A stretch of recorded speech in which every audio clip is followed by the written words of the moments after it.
Sistemas alimentares. Você sabe o que são? Este é o Comida que Sustenta, uma produção do Sustentária. Episódio Sustentária Explica.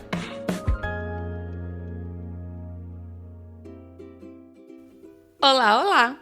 Seja muito bem-vinda e muito bem-vindo ao Sustentária Explica. Meu nome é Pamela de Cristine e o tema de hoje são os sistemas alimentares. E esse é um tema um pouco mais complexo, principalmente porque envolve diversas áreas do conhecimento, organizações, infraestrutura e pessoas. Mas vamos procurar ao menos passar por tudo isso. Então, vamos lá? Você sabe o que são os sistemas alimentares?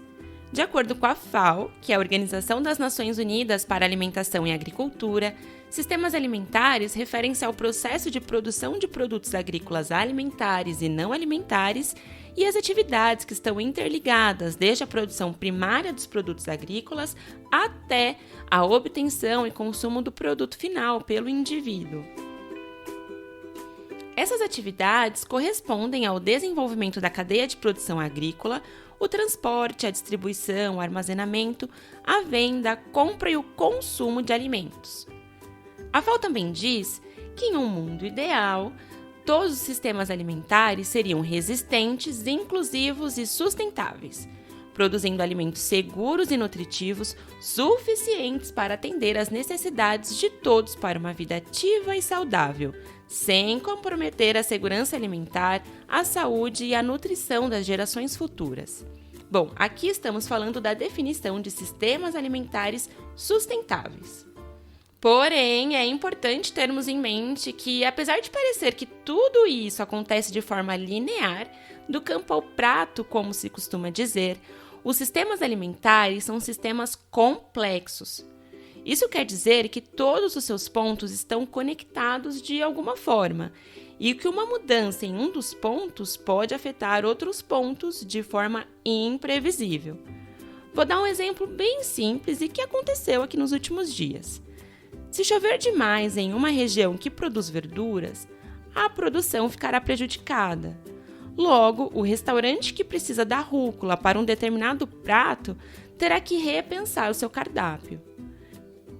Sem contar que, provavelmente, esse restaurante pagará mais caro pela rúcula, caso encontre, né?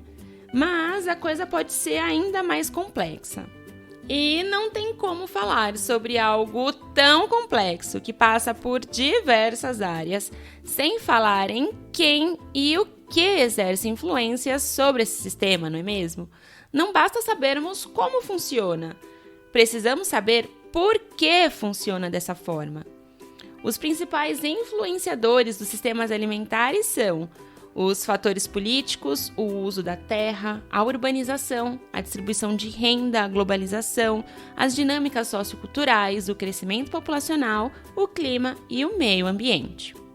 Todo esse conjunto de processos, de atividades e de atores pode ser tratado como política das relações alimentares.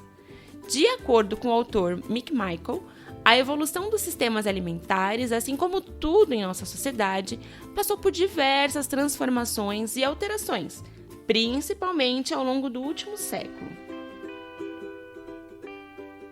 Ainda segundo Mick Michael, o sistema alimentar atual pode ser chamado de sistema alimentar das corporações. Isso porque toda a cadeia alimentar está interligada mundialmente e possui o poder de promover transformação das culturas alimentares locais. E mais que isso, tem o poder de torná-las padronizadas. E agora você deve estar pensando, espera um pouquinho, que eu me confundi aqui. O que as corporações têm a ver com os sistemas alimentares? Calma, que eu já vou explicar. Antes de chegarmos ao sistema alimentar das corporações, a sociedade passou por diversos outros sistemas, incluindo os sistemas alimentares tradicionais, tanto do Brasil quanto em outras partes do mundo. E aqui vai um lembrete. Se você ouviu o segundo episódio principal da terceira temporada, deve se lembrar que falamos sobre o sistema alimentar que existia antes dos colonizadores chegarem ao Brasil. Se você não ouviu, corre lá para ouvir, que tá muito especial. Para explicar essas transformações, o Mick Michael fala de 3 sistemas. O britânico, marcado pela exportação de grãos básicos e carne do sul global. O estadunidense, marcado pela especialização agrícola e pelo uso das commodities. E o atual sistema das corporações. Esse sistema é marcado pela transnacionalidade das commodities, que quer dizer produtos agrícolas que não necessariamente servirão como alimentos para os seres humanos. São produzidos em grande volume por determinado país e exportados para muitos outros, não importando a distância e com preços determinados pela oferta e procura internacional da mercadoria. Isso alterou bastante as relações de produção e consumo, agricultura e economia, já que o mercado se tornou cada vez mais global e administrado por grandes corporações. Isso quer dizer que os governos praticamente não interferem e nem controlam o comércio mundial da agricultura. Todo o controle é exercido pelas corporações transnacionais. Os autores Niederle e West Jr. apontam que a globalização das cadeias alimentares teve sucesso ao padronizar a qualidade e a estética dos alimentos.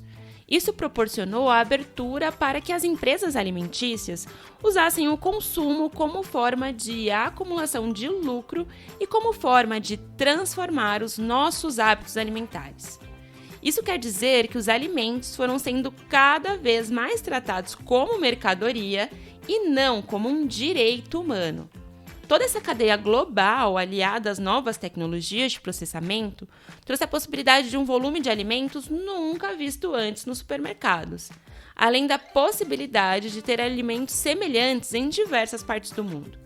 Isso graças ao seu processamento, mas é um assunto para outro Sustentar Explica. Bom, após entendermos o que são os sistemas alimentares, talvez aquela pergunta que nos fazemos todos os dias e que parece tão simples como o que comer vai ganhando outros sentidos. Será que comemos mesmo o que queremos? O que podemos? O que tem disponível? E quem decide isso? A partir de que lógica? É importante termos em mente que o alimento e a alimentação estão diretamente relacionados à cultura, ao meio ambiente, às relações de poder, à geopolítica, à sustentabilidade, ao afeto, ao prazer, à tradição e à saúde. Não é à toa que um número cada vez maior de estudiosos e pensadores da alimentação, como a Marion Nestle e o Michael Pollan, afirmam que comer é um ato político, e o Sustentária se soma a eles nesse coro. Ah, passou rápido, né? O Sustentária Explica é assim, rapidinho e com muito conteúdo. Ficou com dúvida em algum conceito?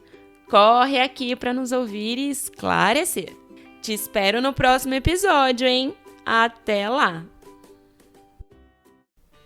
O Comida que Sustenta é uma produção do Sustentária.